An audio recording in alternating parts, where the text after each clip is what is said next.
لو عملتيها حياتك هتتغير 180 درجة. يعني انا بصراحة نفسي اخرج في كل تليفون، وانا عارفة اللي بيتفرجوا عليا دول عاملين ازاي، واحطها في ودنهم كده، او اعلقها في ودنهم، او اكتبها قدامهم. اول حاجه ما تروحيش تحكي اي حاجه قبل ما تحصل. عايزه تشتري حاجه معينه، عايزه تدرسي حاجه معينه، عايزه تعملي مشروع معين، ما نروحش نعرف الخبر من الشارع اللي ورانا.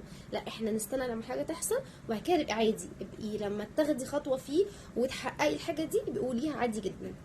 تاني حاجة، ما تحكيش اسرارك لحد يا عسل، عشان وسط الهزار هيهقوا عليك. اسمعي مني، يعني انت لو حكيتي سرك لحد وقت الهزار هتلاقي السر بيطلع كده عادي، وهتبقي قاعدة قول والله بجد، لا هتبقي مصدومة. فليه تحطي نفسك في الموقف ده؟ ما تحكيش اي سر لاي حد، اسرارك لنفسك معروفة.